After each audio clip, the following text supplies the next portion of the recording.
Fala pessoal, bom dia, boa tarde, boa noite, dependendo aí do horário que vocês estiverem assistindo, né? A ideia hoje, então, é dar prosseguimento aí ao nosso conteúdo, né? Aqui por um meio um pouco diferente, né? Adaptando aí a essa condição importantíssima que a gente está passando aí da quarentena, né? Então, uma situação absolutamente fundamental no quadro que se desenha aí em escala global, né? Os países que não tomaram essa decisão ou que demoraram muito para tomar essa decisão estão pagando um preço em vidas muito alto nesse momento, né? A Itália é o caso mais crônico, mas nós temos aí a Espanha também sofrendo drasticamente com o número de casos bem elevado, né? Mas, né, sendo rápido aqui, sendo breve, a ideia do vídeo não é essa, não é falar sobre a quarentena, e sim dar prosseguimento ao nosso conteúdo, pessoal. Então, nós falamos aí durante um bom tempo sobre vários aspectos relacionados aí à agricultura, né, uma parte um pouco mais prática, principalmente aí voltada para conceitos mais gerais. E agora a gente entra na parte relacionada à agricultura brasileira, né? Então nessa aula eu quero focar em concentrar as nossas análises do que já foi trabalhado em cima da agricultura brasileira, beleza? Então a primeira coisa que a gente começa é justamente trabalhando aqui em relação à estrutura fundiária brasileira, né? Aqui um parêntese rápido, né? Nesse novo mecanismo que a gente está utilizando aqui, né? Meu modo de apontar as coisas vai ser o cursor. Então eu constantemente vou estar marcando as coisas aqui no slide para vocês se atentarem, beleza? Então vamos continuar por aqui. Atenção aí ao cursor, até botei ele em vermelho para tentar facilitar um pouco a visualização de vocês. Não sei se está dando para ver muito certinho, mas sempre que eu for falar de alguma coisa eu vou buscar marcar para ficar claro para vocês, beleza? Então vamos lá. Então, quando a gente fala de estrutura fundiária brasileira, invariavelmente a gente tem que discutir o quadro de intensa concentração fundiária. Tá, pessoal? Então, quando a gente olha para as terras no Brasil, a gente percebe que existe uma discrepância muito grande entre a área que está sendo utilizada e a quantidade de pessoas que estão utilizando aquela área, beleza? Então, existe um processo, né? Isso não aconteceu do nada, né? Essa intensa má distribuição que nós temos no Brasil, com uma enorme quantidade de terras na mão de um número muito reduzido de produtores e uma enorme quantidade de produtores literalmente espremidos numa porção muito pequena de terra, né? Isso não aconteceu do nada, isso aconteceu por conta de um conjunto de fatores históricos, beleza? Que levaram o Brasil a essa condição de intensa concentração fundiária, beleza? Então, os três grandes marcos aí para essa concentração são, primeiro, o sistema de capitanias hereditárias, que definia ali, né, um acesso à terra mediante herança ou concessão de sesmarias pela coroa portuguesa. Então você tem um início de acesso à terra no Brasil, no que viria a ser o Brasil, melhor dizendo, extremamente segregador. Beleza? Então você tinha ali uma limitação muito grande da quantidade de pessoas que tinham acesso à terra no Brasil, e isso vai dar início ao primeiro passo aí nesse processo de concentração fundiária, né? Então, ou você era herdeiro de alguém que havia sido contemplado pela coroa portuguesa, ou por conta de um conjunto de relações que você tem com a coroa portuguesa, você recebeu uma sesmaria, né? Então você recebeu ali um conjunto, né, uma porção do território para produzir para a coroa, beleza? Então esse é o primeiro ponto, né? O segundo ponto, a gente vai dar um salto histórico aqui bastante expressivo, né, aí da ordem de 300 anos aproximadamente, né, para a Lei de Terras de 1850. Né? Então a Lei de Terras, como eu coloquei para vocês, ela vai determinar o acesso à terra mediante compra. Né? Então, durante aproximadamente 300 anos no Brasil, você só podia ter acesso à terra através da concessão de sesmarias ou herdando essa terra. E aí, depois de 300 anos de concentração, a solução que foi encontrada, né, ou o que pensava que seria a solução, né, que foi encontrada, foi justamente conceder o acesso à terra mediante compra. Mas aí eu pergunto para vocês, pessoal, dentro de um país aonde, né, de um território, para a gente não falhar aqui nos conceitos, né? Dentro de um território onde durante aproximadamente 300 anos o único meio de acesso à terra era de um meio extremamente segregador, quem em 1850 tinha condição de efetivamente comprar aquela terra, pessoal? Evidentemente que quem tinha acesso, quem tinha a possibilidade de comprar aquela terra já eram os grandes produtores, beleza? Que tiveram aí ao longo da história, né, o benefício de acesso a esse meio de produção, ok? Então a lei de terras, que até na teoria tinha uma ideia de democratizar o acesso à terra, na prática acabou contribuindo para mais um degrau na escalada aí para a concentração fundiária no Brasil. Beleza? Então ela não promove, ela não facilita o acesso à terra, justamente porque você tinha uma sociedade já naquela época extremamente desigual e, portanto, você não tinha. Você tinha uma imensa parcela da população que simplesmente não tinha dinheiro para comprar a terra. Beleza? Então você mantém esse quadro de concentração mesmo após a promulgação da lei de terras. Ok?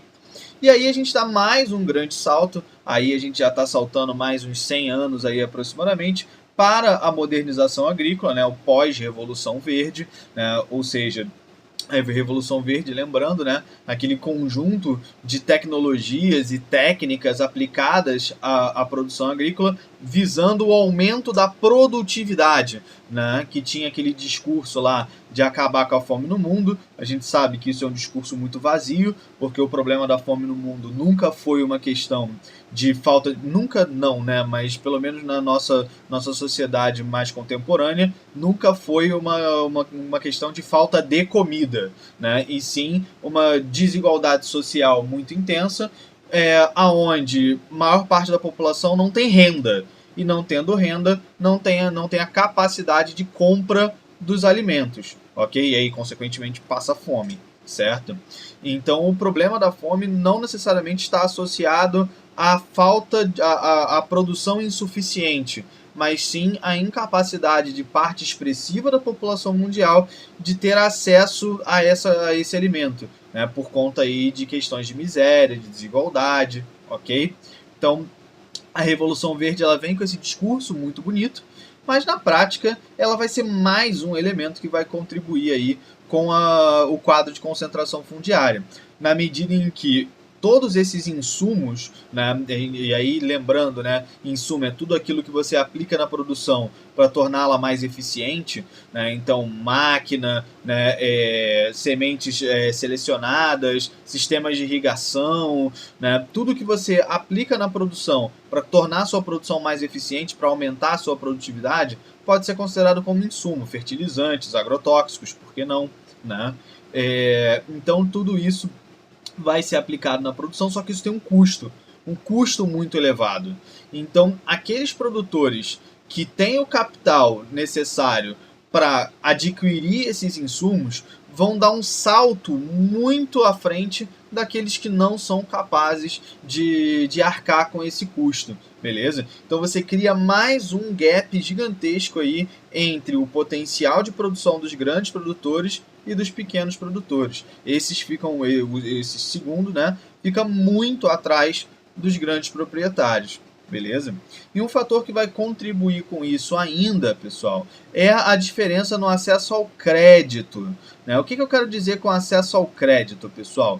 Acesso ao crédito é a possibilidade que você tem de pegar um empréstimo, né? Então, e obviamente as instituições financeiras, quando elas vão conceder esses empréstimos, elas o fazem mediante um retorno. Elas não estão emprestando dinheiro por caridade, né? Elas estão ali com o objetivo de ter um retorno em margem de lucro. E existe uma regra básica na economia de que quanto maior o risco do investimento, maior tem que ser o lucro correspondente a esse investimento. E aí, quando a gente aplica essa regra para o campo, isso cria uma situação completamente paradoxal, porque o grande proprietário, ele para o banco, ele é um investimento muito mais seguro, né? Porque o cara já tem uma condição financeira muito mais favorável, ele tem a própria terra, que é uma garantia para o banco de que caso ele não honre com aquele empréstimo, o banco vai lá e toma aquela terra, vende e recupera o seu dinheiro, beleza? Além, óbvio, da produção que ele pode comprovar. Então, para o banco, o grande proprietário, ele é um investimento de baixo risco. E se ele é um investimento de baixo risco, eu posso ter uma margem de lucro mais baixa naquela transação. Isso vai corresponder a uma taxa de juros menor para os grandes proprietários. Enquanto o pequeno proprietário, para a instituição financeira, ele corresponde a um investimento de altíssimo risco, porque aquele cara tem um potencial muito grande de falir, de pegar aquele dinheiro emprestado e não ser capaz de competir com os grandes produtores e acabar indo à falência. Então, para o banco, para a instituição financeira, o pequeno produtor ele é um investimento de muito maior risco. E, portanto, para ele, o banco vai cobrar juros mais elevados na hora de você tomar um empréstimo com o banco. Então, cria além de toda a dificuldade associada ao tamanho da propriedade, à capacitação técnica, né, ao nível de capital aplicado, né, a quantidade de insumos que você consegue aplicar na sua produção, você ainda tem uma discrepância gigantesca na facilidade de acesso ao crédito.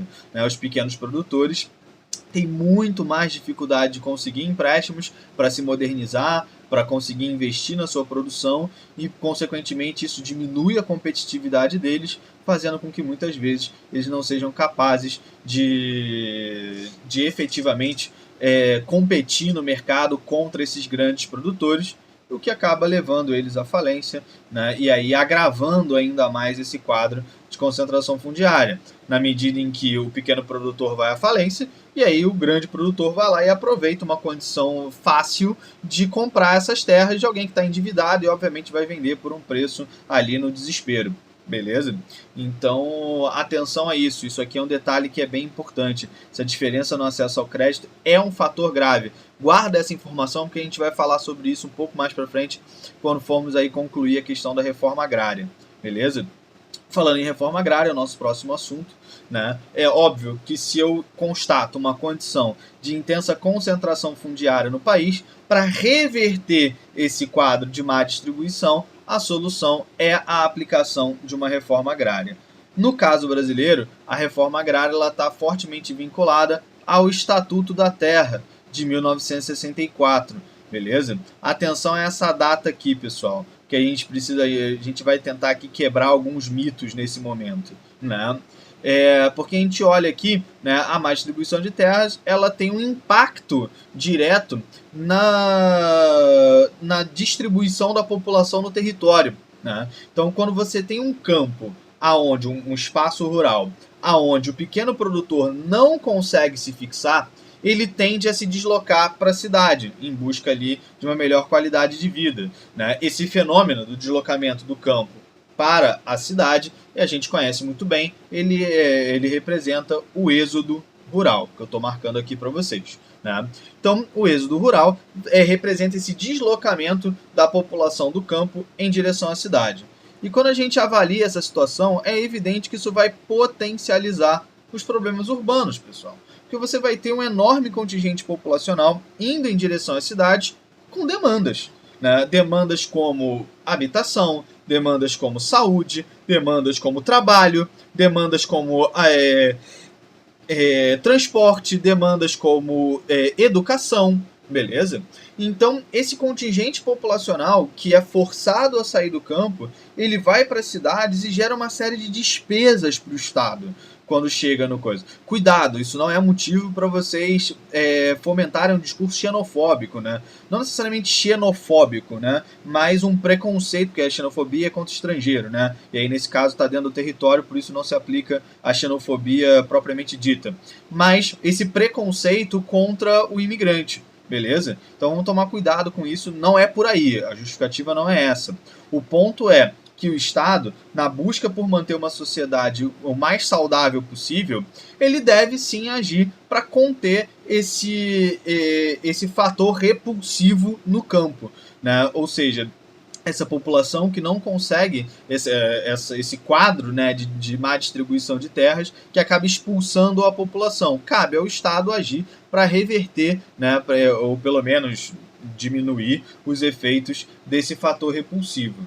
E o que é interessante, né? Porque é relativamente comum a gente ver no discurso aí, né, de sabichões de Facebook, coisas do tipo, né, de que a reforma agrária é coisa de comunista, né? Ah, como assim a reforma agrária é coisa de comunista, meu camarada? Olha o ano em que o Estatuto da Terra, aonde as premissas, as bases para a reforma agrária brasileira foram instituídas, olha o ano em que ele foi desenvolvido. 1964, né?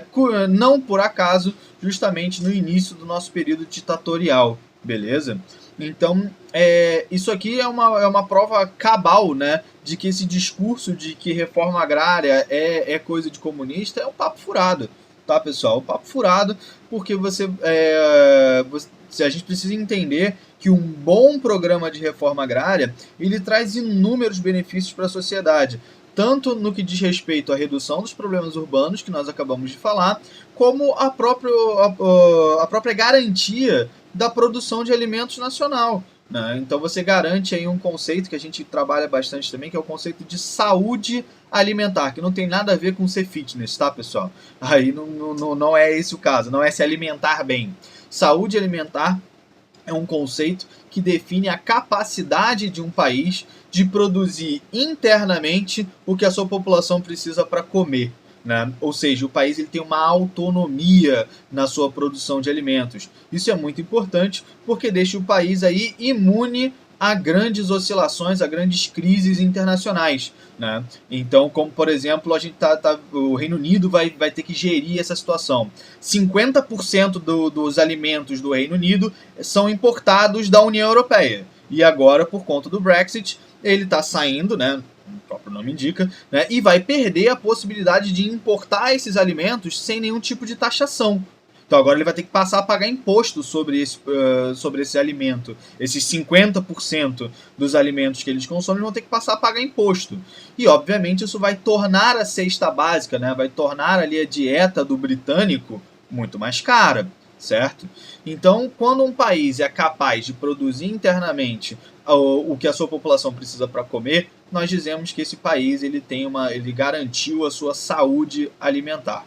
Beleza? Então guardem esse conceito aí que ele é bem importante, certo? E ele ajuda a gente a entender, né, a quebrar essa ideia de que reforma agrária é coisa de comunista, né, e essas baboseiras que a gente escuta por aí, beleza?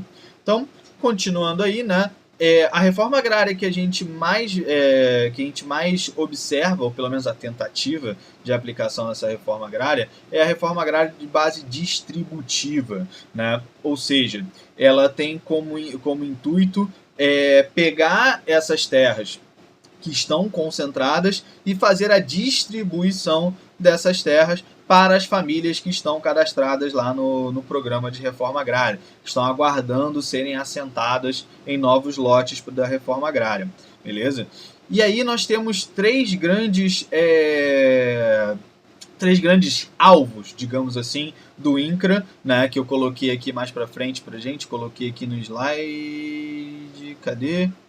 Né, aqui o INCRA, que é o Instituto Nacional de Colonização e Reforma Agrária, que é o órgão responsável por fiscalizar e desapropriar as terras para a reforma agrária, beleza?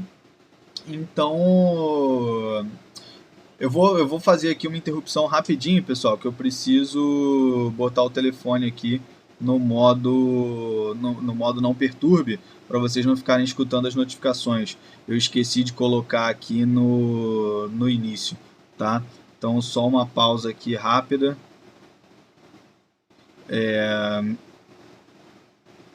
Pronto, voltamos. Né? O telefone já está no modo não perturbe, vocês não vão mais ser perturbados pelas minhas mensagens no WhatsApp, que por sinal está explodindo nos últimos dias. Mas enfim, voltando aqui, pessoal. Então, o INCRA, né, que é o Instituto Nacional de Colonização e Reforma Agrária, é o órgão responsável por fiscalizar e desapropriar as terras para a reforma agrária, né? E essa desapropriação não acontece de qualquer jeito, obviamente, né? Você tem aí três grandes alvos, como eu falei, do INCRA nesse sentido. Primeiro, você vai ter as terras devolutas, que é o nome dado para as terras que pertencem ao Estado. Né? Então, o Estado ele detém uma parte expressiva das terras e pode usar essas terras para assentar famílias cadastradas no programa de reforma agrária, né? Mas não é esse o objetivo principal. O objetivo é justamente você atacar os latifúndios, que, como a gente já falou anteriormente, né, os latifúndios são de fato um conjunto de uma área, né, uma propriedade que é prejudicial ao país, né, porque ela é grande demais. Então eu coloquei aqui o latifúndio por dimensão, são propriedades maiores do que 600 módulos rurais, pessoal. Então aí lembrando que o módulo rural é o tamanho mínimo que uma propriedade precisa ter em uma determinada localidade para garantir o sustento das famílias, né?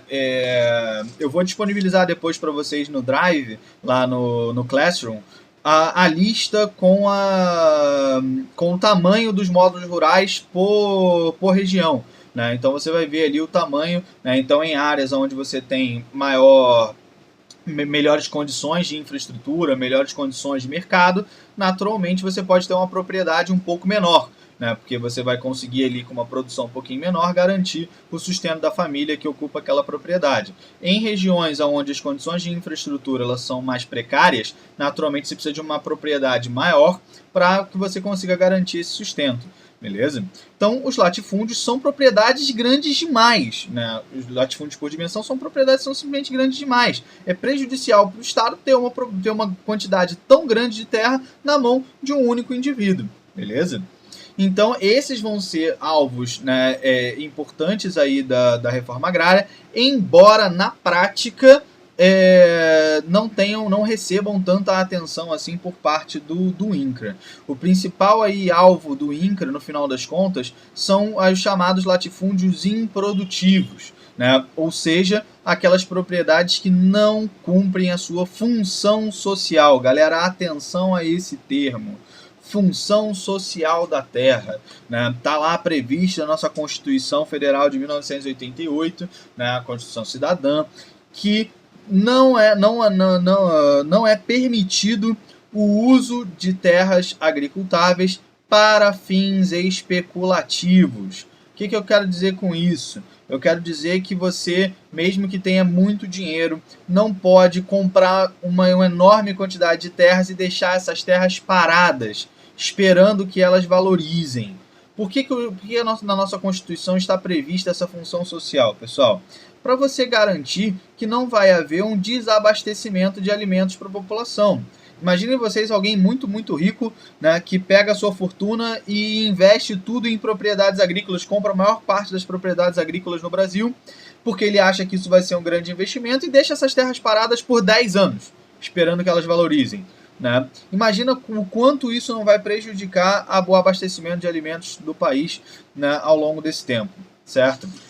Então, por isso, a nossa Constituição ela cria esse mecanismo, né, da função social para proibir aí o uso especulativo das propriedades. E é nessas propriedades que o INCRA mais vai atuar, né? Então, ele vai ali buscar identificar esses latifúndios que não cumprem a sua função social e, então, aí desapropriar essas terras e aí aplicar aí o sistema de reforma agrária, vai lotear essas terras e assentar as famílias cadastradas lá no programa, né? Mas é importante a gente lembrar, pessoal, que não basta só você pegar aquele sujeito que está numa condição extremamente precária de vida, né? Pegar aquele cara que ficou num assentamento, ficou lá numa ocupação, a gente já vai falar sobre isso mais para frente, ficou lá ocupando a terra, pressionando o governo a aplicar a lei, pegar esse cara que ficou numa condição muito precária e jogar ele no lote de terra e falar: meu filho, agora é contigo, se vira. É óbvio que isso não vai dar certo, né? É óbvio. Então, como eu coloquei aqui no OBS para vocês, não basta promover os assentamentos, é fundamental garantir a permanência da família, assentada, né? Aqui está errado aqui. Não basta promover os assentamentos, é fundamental garantir a permanência da família assentada na terra, certo, pessoal? Como você faz isso, né? Primeiramente, garantindo linhas de crédito. Lembra que no slide anterior a gente falou que na diferença de acesso ao crédito entre os grandes produtores e pequenos produtores? Não dá para esperar que o mercado financeiro vá por livre e boa vontade oferecer linhas de crédito favoráveis para os pequenos proprietários, né? Isso está fora de cogitação, completamente fora aí da lógica que rege esse mercado, beleza? Então cabe ao Estado aí promover essas linhas de crédito, garantir essas linhas de crédito para que os pequenos proprietários possam aí dar prosseguimento à sua atividade produtiva. Então comprar o maquinário, comprar as sementes, né, se necessário, né, comprar os equipamentos que vão permitir ali o manuseio da terra e por aí vai, pessoal. Então é fundamental que você tenha esse acesso a linhas de crédito, né? Em um primeiro momento, uma outra prática interessante é a garantia de compra de safras, né? Então isso é algo que é muito realizado, por exemplo, em algumas prefeituras, que vão pegar os seus pequenos proprietários no entorno e vão comprar a produção desses pequenos proprietários para direcionar, por exemplo, para a merenda das escolas. Isso é uma prática relativamente comum, né? Então você garante que aquele cara pode pegar um empréstimo, porque você garante que ele vai vender o que ele está produzindo, que aquilo não vai ficar encalhado e ele vai ficar com dívida e não vai conseguir produzir, né, de novo, né, na próxima safra. Então a garantia de compra de safras é outra prática bastante importante aí na manutenção desse processo eficiente de reforma agrária. E por último aqui eu coloquei para vocês uma assistência técnica, né? Muitos desses produtores, obviamente, não têm o conhecimento técnico necessário para fazer o melhor uso da propriedade que ele está recebendo, né? Então, para você evitar que esse cara promova técnicas ineficientes de manejo do solo e acabe destruindo aquele solo, aquela propriedade, também é importante que você garanta algum tipo de assistência técnica para que aquele recém-assentado seja plenamente capaz de explorar todo o potencial da terra que ele está recebendo, beleza? Então isso aí é um outro fator bastante importante aí para a gente garantir o sucesso dessa reforma agrária. Aqui eu queria fazer mais uns comentários antes, né? É evidente que a reforma agrária no Brasil não conseguiu decolar. Nós tivemos alguns momentos aí, né, de crescimento, de fortalecimento dessa prática em diferentes governos anteriores, mas isso nunca de fato atendeu às reais expectativas e às reais necessidades do país. Por que isso acontece, pessoal? Por que é tão difícil promover um programa de reforma agrária concreto e eficiente, né? Principalmente por conta de disputas políticas, né? A gente sabe que o nosso Congresso tem como uma das suas principais bancadas, né? Então, bancada no Congresso é um conjunto, né, de políticos que defendem um interesse comum, né? Então, você tem várias bancadas. Tem a bancada ruralista, que é a qual eu estou me referindo nesse momento, que é uma das maiores bancadas do Congresso. Você tem a bancada evangélica, você tem a bancada da bala, que são os defensores aí da liberação do armamento, né? Então, você tem uma série de bancadas no Congresso, compostas aí por diferentes grupos de políticos, de representantes, e, obviamente, esse grupo associado à bancada ruralista vai ser muito resistente à aplicação de medidas da reforma agrária. Então, sempre que essa pauta for tramitar no Congresso, ela vai ter muita dificuldade de ser aprovada, beleza? Então, esse, sem sombra de dúvidas, é um dos principais fatores aí que vão dificultar o avanço da reforma agrária no Brasil, né? E, em paralelo a isso, um outro comentário que a gente pode fazer aqui sobre essa questão é também a forte dependência que o Brasil tem do setor primário da economia, né? Então, assim, a soja é um dos nossos principais gêneros de exportação, ela está diretamente associada aos grandes produtores, né, que são latifundiários, como não, né? Então, existe aí uma questão, um paradoxo entre dimensão social e dimensão econômica, né? Como é que a gente vai promover uma reforma agrária sendo que nós somos muito dependentes desses grandes produtores para manter a nossa balança comercial favorável, beleza? Então, esses dois aspectos são importantes aí na hora da gente considerar a dificuldade na aplicação efetiva da reforma agrária, beleza? Então, vamos avançar aqui, né, nosso próximo tópico, as relações de trabalho no campo. Aqui eu vou passar meio rápido, pessoal, porque é muito mais uma transferência de informação, tá?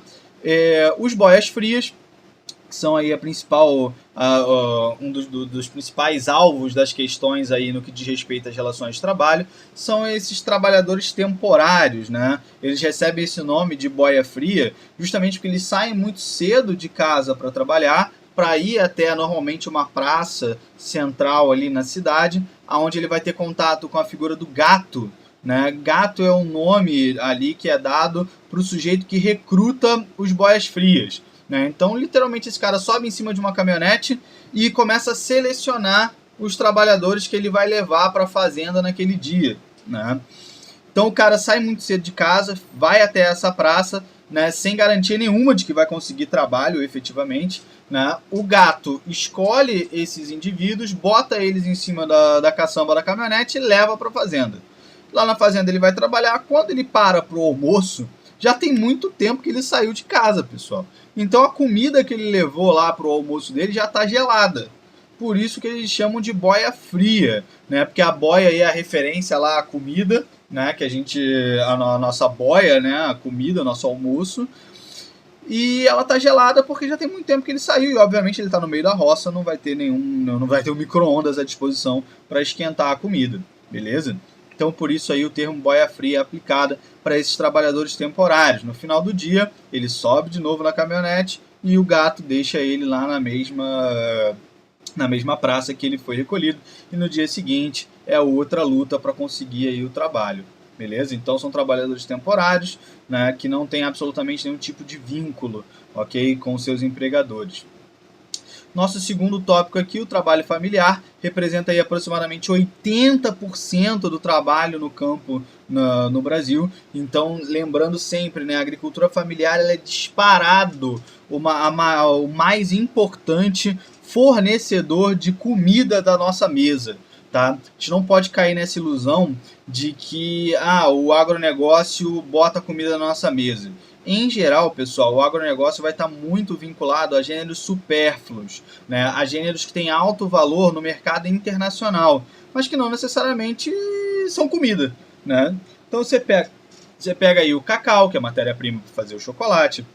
Você pega aí o tabaco, que vai aí para a indústria de cigarro. Você pega a cana-de-açúcar, que até é direcionada para o açúcar refinado, mas também é fortemente direcionada para a produção de biocombustível, que a gente vai falar mais aí na aula de energia, mais para frente. Então assim, é um pouco leviano a gente achar que a comida que chega até a nossa mesa ela é originária do agronegócio. Cerca de 70% da produção de alimentos que abastece o mercado interno no Brasil ela é oriunda da agricultura familiar, tá, pessoal? E não do agronegócio, certo? O trabalho assalariado, né, então aí correspondente apenas a 10% da força de trabalho no campo brasileiro, é aquele indivíduo que tem todos os direitos trabalhistas garantidos, né? Então isso é uma realidade cada vez mais difícil no campo brasileiro, principalmente por conta aí do aumento da automação, da mecanização do campo.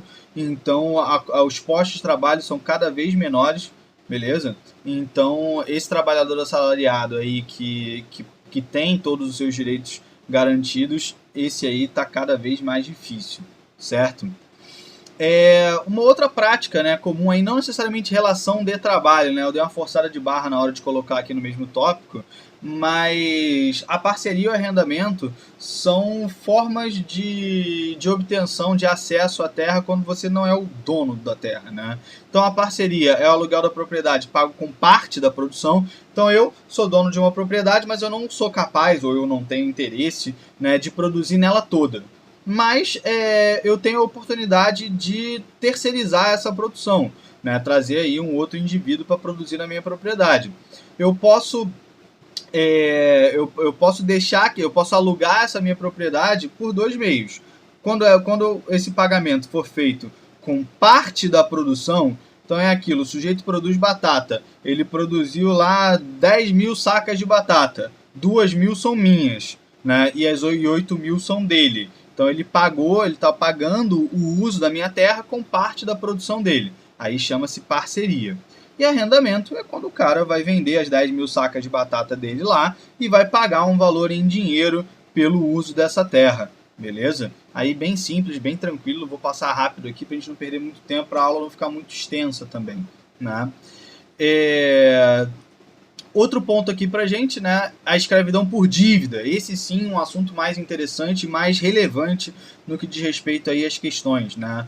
A escravidão por dívida, ela representa aí, como eu coloquei para vocês, o aliciamento dos trabalhadores para propriedades afastadas, onde o trabalhador paga as despesas da viagem e da estadia com o trabalho, que nunca é suficiente. Isso foi uma prática muito comum durante o período do ciclo da borracha, onde os seringueiros eram levados da região nordeste para a região norte para trabalhar nos seringais. Né? E todo esse custo do deslocamento, né, somado ao custo de permanência dele, então ele obviamente ele estava saindo, né, do local onde ele morava, então ele precisava ter uma casa para morar. Muitas das vezes a família desse seringueiro ia junto com ele, né? E todo o custo de alimentação, aluguel, né, qualquer despesa associada à nossa sobrevivência, ela era tirada do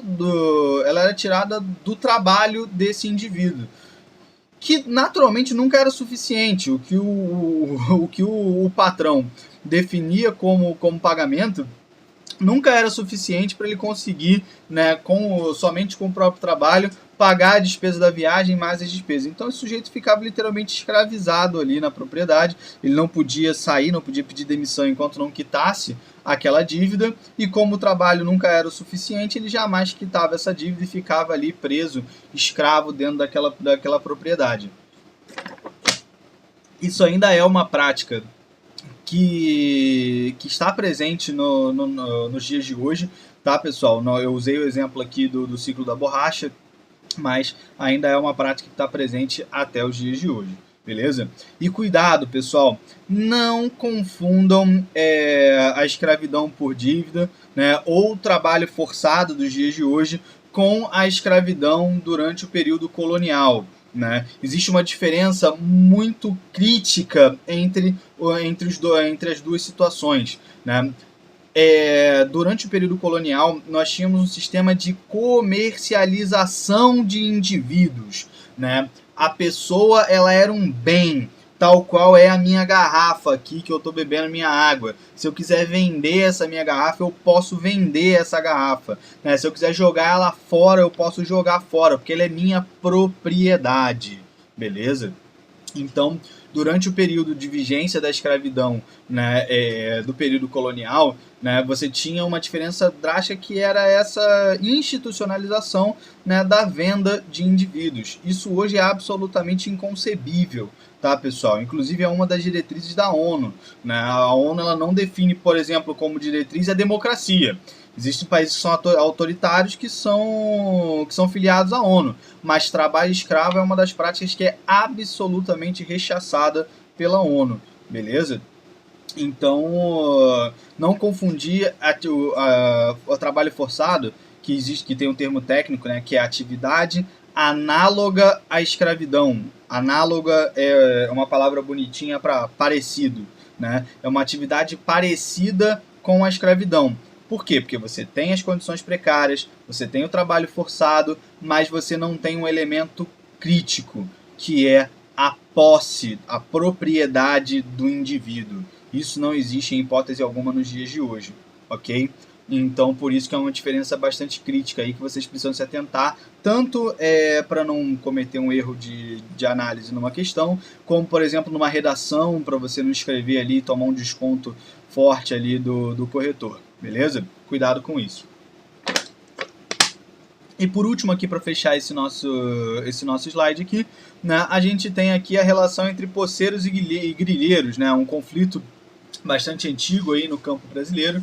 Né? O poceiro é aquele que simplesmente está com a posse da terra naquele momento. Então ele está ali ocupando e produzindo naquela terra, mas ele não é dono daquela terra, ele não tem nenhum documento que comprove, né, a propriedade daquela terra. Ele simplesmente está ali ocupando e em algum momento ele vai ser expulso dali. Né? E normalmente ele é expulso não por uma atividade correta, não pelo dono da propriedade, mas sim por uma figura que a gente conhece como o grileiro. Né? O grileiro é aquele indivíduo que vai falsificar o documento de posse da terra, pessoal. Então, o que representa isso, né?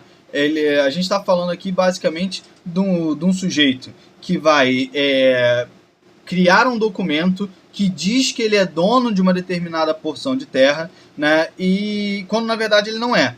E aí, por que grileiro, Alessandro? Porque como o nosso sistema de fiscalização é extremamente precário, um dos mecanismos que se tem para dar mais veracidade a um documento falso é dar um aspecto de envelhecido para esse documento, certo? Então, uma prática comum é você pegar esse documento que você forjou, colocar dentro de uma gaveta ou uma caixa de sapato qualquer e botar grilo, inseto mesmo, dentro dessa caixa, e o grilo vai agir ali de forma a dar um aspecto de envelhecer, vai deixar aquele papel meio amarelado, né? E aí quando você chega para alguma instituição de fiscalização e mostra um documento que diz que você é dono daquela terra e aquele documento é velho, isso supostamente dá uma maior credibilidade para aquele documento, beleza? Então o campo brasileiro aí convive com essas duas práticas que são bastante complicadas. Os poceiros, né, que estão simplesmente ocupando aquela terra e produzindo sem ser dono daquela terra, e o grileiro que vai falsificar o documento de posse dessa terra, beleza? Então, avançando aqui, né, é óbvio que todas essas relações conturbadas, essa distribuição de terras muito ruim, ela vai gerar conflitos no nosso campo, certo? Então, eles são resultado, aí, como eu coloquei para vocês, esses conflitos são resultado da extrema concentração de terra no país, né? E os principais agentes, embora não sejam os únicos, por exemplo, eu poderia incluir aqui também as comunidades indígenas, né, nessa relação conflituosa aqui com os latifundiários, né? Os movimentos sociais, né, eles vão ali buscar a aplicação da lei, né, que é a função social da terra, que a gente já falou, que está prevista na Constituição de 88, mas os latifundiários vão tentar se valer aí do direito à propriedade, que é outra definição que está bastante clara na nossa Constituição de 88. Né? Então fica aí essa disputa de interesses entre esses dois agentes, né, no campo. E nós temos alguns fatores que são complicadores nesse aspecto, né?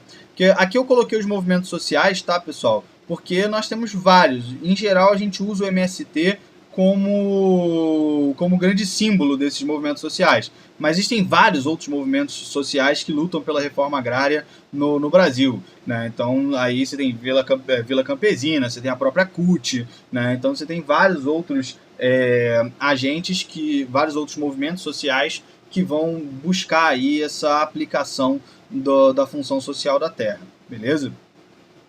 E aí nós entramos num aspecto que é bastante delicado, pessoal, que é justamente aqui a relação entre ocupação e invasão, né? A gente precisa tomar muito cuidado com isso, porque muitas das vezes eles são usados como sinônimos e tem uma intenção aí de denegrir a imagem dos movimentos sociais, né? Quando você fala de invasão, você está falando quando os movimentos sociais adentram uma terra que é produtiva, ou seja, aquela ocupação ela é ilegítima.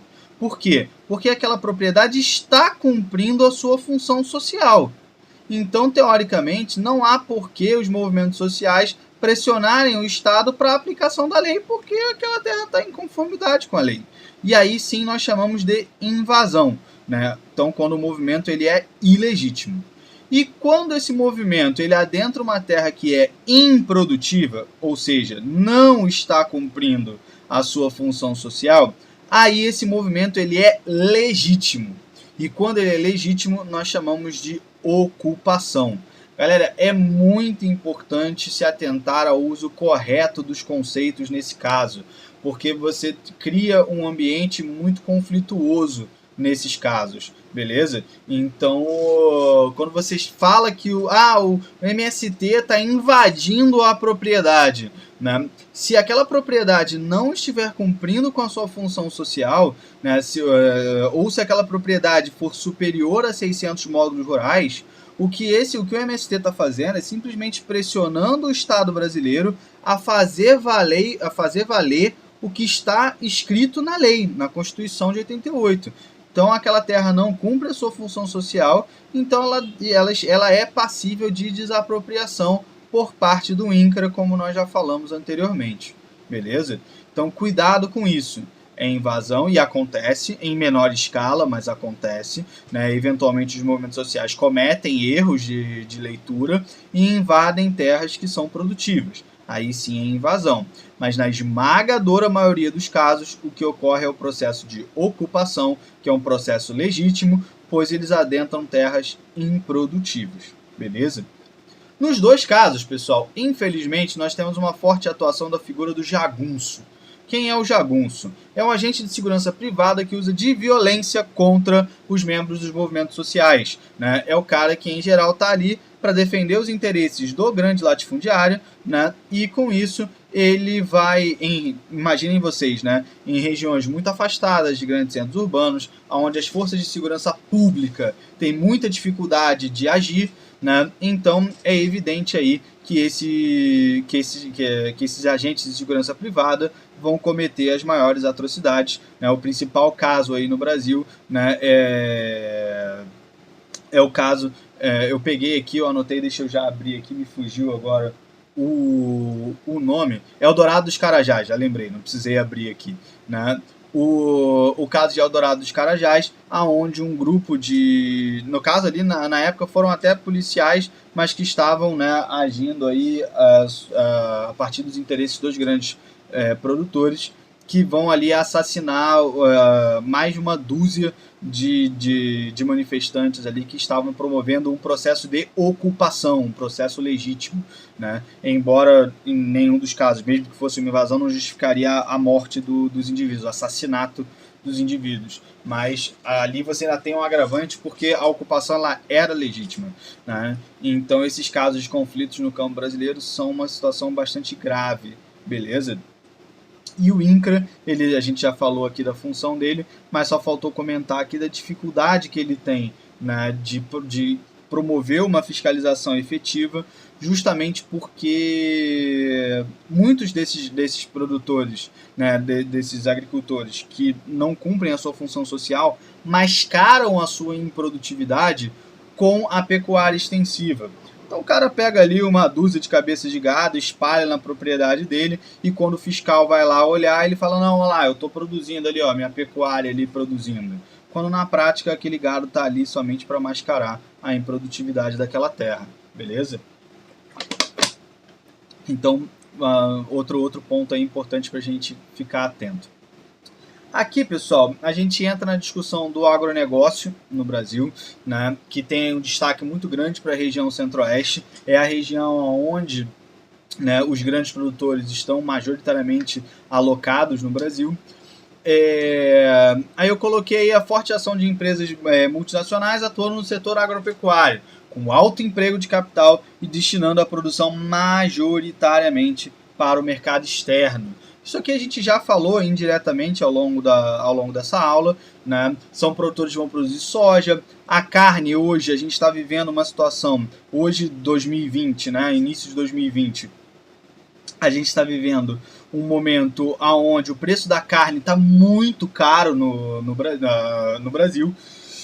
E isso está diretamente associado à alta do preço do dólar, né, pessoal? Então o dólar hoje já a mais de R$5 torna a exportação muito lucrativa, certo? Então, em geral, os nossos produtores de carne bovina estão exportando a carne, o que gera um desabastecimento no mercado interno. E aí a lei básica de oferta e procura. Se tem menos oferta e a demanda é alta, ou o preço sobe, né? Então, hoje a gente está vivendo essa alta do preço da carne aí no Brasil, que está atrelado aí à elevação do preço do dólar, beleza? E aí o frango também, o Brasil é um dos maiores exportadores de frango do mundo, né? Cacau, aqui faltou a vírgula, né? Cacau, cana-de-açúcar, isso zoneou aqui o negócio todo, né? Mas enfim, o cacau e a cana-de-açúcar são gêneros aí onde o Brasil tem uma participação muito expressiva, né? Aqui a gente também já falou, né, agricultura de exportação versus agricultura alimentar, falamos isso lá quando falamos sobre saúde alimentar. As culturas supérfluas ocupam terras que podiam estar sendo usadas para a produção de alimentos, gerando assim um aumento do custo da comida dentro do território. Né? Isso é um problema grave no mundo como um todo. Né? A região do Sahel, na África, por exemplo, sofre muito com esse problema. Né? Então você tem aí grandes multinacionais de alimentos que se aproveitam no preço baixo da terra naquela região para diminuir os seus custos, o que acaba agravando drasticamente o quadro de miséria e fome naquela região do continente africano, beleza? Então, isso aí é um ponto importante. E para fechar essa questão, né, eu adicionei aqui para vocês a questão da disputa da OMC, Organização Mundial do Comércio. Né, como o Brasil é muito competitivo nesse setor, né, nós temos de fato grandes empresas atuando aí no setor do agronegócio e são muito competitivas no mercado internacional. Né, diversos países do mundo, em geral, buscam criar barreiras ou limitar ou até mesmo interromper, né, o fluxo de comércio entre o Brasil e esses países. Né? O Brasil tem aí um histórico bastante vitorioso na OMC, inclusive com vitórias importantes contra os Estados Unidos e União Europeia. Né? Então aí o Brasil obrigando, né, fazendo a OMC obrigar esses países a tirar essas barreiras à entrada dos produtos brasileiros no seu território. Beleza? Então isso daí é uma demonstração de força muito grande por parte do Brasil. Beleza? Avançando aqui, né, aprofundando nessa parte do agronegócio, nós falamos dos complexos agroindustriais. Cuidado, pessoal, porque o termo ele dá a entender que o complexo agroindustrial seria uma área onde você teria um complexo, de fato, lá com a fazenda, com a indústria e tudo trabalhando junto. Não é isso. Não é isso.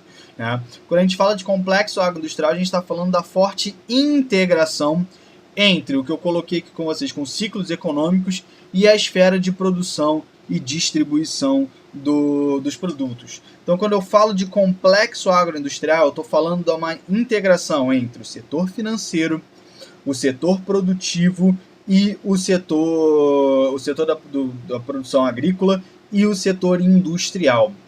Esses três setores fortemente integrados vão compor o que a gente chama de complexo agroindustrial, beleza? Então, toda essa cadeia produtiva fortemente interligada vai representar aí o que a gente chama de complexo agroindustrial. E aí, galera, a gente consegue perceber aqui pelo gráfico que a caificação, né, aqui inclusive eu vou até adicionar aqui para vocês a sigla, porque vocês eventualmente vão se deparar com ela, né?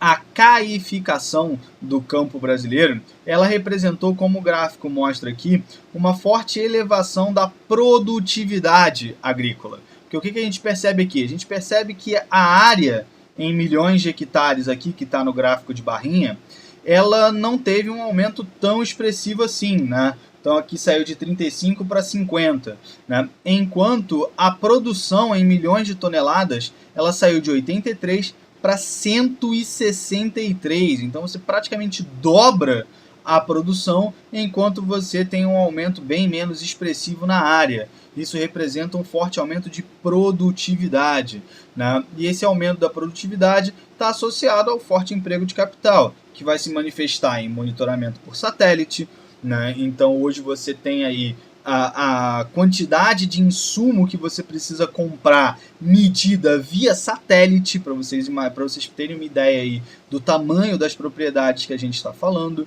Né? O maquinário especializado, óbvio, semeadeira, colheitadeira, tudo isso aí, os tratores, tudo aí que vai agilizar os processos dentro da produção. Obviamente a bioengenharia, que a gente já falou aqui dos transgênicos, né, que vão aí teoricamente resistir mais a pragas, né, o produto ele é maior, né, a gente já tinha falado isso, eu dei o exemplo do morango, né, eu gosto muito do exemplo do morango. Você pega um morango orgânico, o morango orgânico é pequenininho. Você pega o morango transgênico, ele parece uma pera, né, de tão grande que é. Isso obviamente aumenta a produtividade, uma vez que a gente está trabalhando em toneladas. beleza? E os insumos químicos como um todo, né, pessoal? Fertilizantes, agrotóxicos, né, tudo aquilo que você vai utilizar aí na produção. Então, como você tem aí uma expansão desse complexo agroindustrial com o setor financeiro muito forte atuando nessas áreas, a tendência é que você tenha aí um aumento da produtividade, beleza? Embora isso, obviamente, como a gente já falou anteriormente, isso vai gerar aí, ou melhor, eu até coloquei aqui, né? Eu já até tinha comentado, mas coloquei aqui no nosso próximo slide. Isso, obviamente, vai gerar aí um paradoxo, né? Entre um ganho econômico e um prejuízo social muito grande, né? Porque, óbvio, o Brasil ganha mais dinheiro com essa produção, com essa exportação de gêneros agrícolas, mas você tem aí cada vez mais dificuldade para a manutenção da população rural no campo, beleza? Então aí nós temos esse paradoxo aí entre dimensão econômica e dimensão social. E finalmente, para fechar a nossa aula, que eu já acho que ficou mais longa do que eu gostaria, né, a gente entra para o último tópico da nossa aula, que é a expansão da fronteira agrícola, pessoal. É óbvio que, como eu comentei aqui mais para cima, você não tem um aumento expressivo da área, mas tem um aumento, né? Ainda mais que a gente está falando aqui em milhões de hectares. Lembrando que um hectare é do tamanho aproximado de um campo de futebol, tá? Então, se vocês quiserem fazer essa comparação, um hectare é do tamanho de um campo de futebol. Então, a gente está falando aqui em milhões, 49,9 milhões de hectares. Então, é óbvio que você tem uma área expressiva aqui, embora proporcionalmente ao aumento da produção não seja tão grande, né? E aí a gente vê aqui justamente a expansão da fronteira agrícola, que representa a incorporação de novas áreas ao processo produtivo. E aqui é óbvio, né, pessoal? A produção agrícola não vai avançar para cima das cidades, evidentemente, né? Você não vai destruir prédio e rua para aumentar a área produzida. Então é evidente que essa produção ela vai se expandir para cima de áreas de vegetação, áreas de vegetação nativa, certo? E onde hoje você tem a maior preocupação com isso? Qual é a área hoje no Brasil onde você ainda tem a maior parte dela ocupada por vegetação nativa? É a região amazônica, pessoal.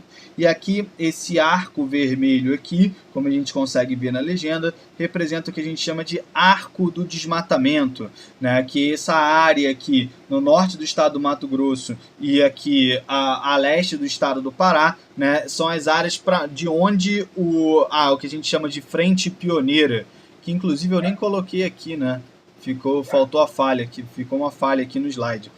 Esse quadradinho amarelo que está aqui no slide, pessoal, ele representa aí a frente pioneira, né? Agora vocês estão escutando o Hugo, meu cachorro, latindo aí, provavelmente eu peço desculpa por isso, né? Mas ele é meio encrenqueiro, é um salsicha meio encrenqueiro, é o baixinho nervoso. Mas enfim, voltando aqui, né? Esse quadrado amarelo, ele representa a frente pioneira, né? O que é essa frente pioneira, pessoal? Ela representa aí, então, o conjunto, né, de agentes que vão avançar, que vão promover aqui o avanço dessa fronteira agrícola. Primeiro você tem os poceiros, né, que são aquele conjunto mais precário de agentes do campo. Então é o cara que tem recursos muito limitados, muitas das vezes ele vai utilizar a queimada para limpar aquela terra para ele conseguir produzir, né? E aí esse cara vai ser expulso pelo grileiro, né, que é, como a gente já falou, é o falsificador do documento de posse, que depois vai perder ou vai vender essa área para o agronegócio, né, que pode ser tanto a pecuária quanto a agricultura. Beleza? Então, é mais ou menos, são esses elementos que compõem a frente pioneira, né? O produtor ali, o poceiro, que vem seguido do grileiro e depois do agronegócio. E, infelizmente, hoje essa expansão ela ocorre em direção à região norte, né? Ameaçando aí a maior floresta equatorial do planeta, né? E é importante frisar aqui, como último comentário da aula, prometo, né, que não faz sentido, né, incentivar essa expansão. uma vez que os solos amazônicos são muito pobres, são solos fortemente lixiviados, né? Ou seja, cujos nutrientes migraram das camadas superiores para as camadas mais inferiores do solo, por conta da grande quantidade de chuva. É muita chuva, então infiltra muita água, e essa água leva os nutrientes das camadas superiores para as camadas inferiores do solo. Então o solo é pobre, então não vale a pena retirar a importantíssima cobertura vegetal para aplicar uma produção que vai ser muito ineficiente, beleza? Galera, eu espero que tenha ajudado. A gente vai se ver de novo, esse sistema vai funcionar, a gente vai promover aí essas aulas ao longo do tempo. Espero que tenha ficado claro. Eu aguardo o feedback de vocês lá pelo Classroom. Mandem as dúvidas lá, né, pelo Classroom, e que eu vou responder a tudo por lá, beleza? Pessoal, foi um prazer, vou encerrar aqui a gravação. Valeu, pessoal, um abraço.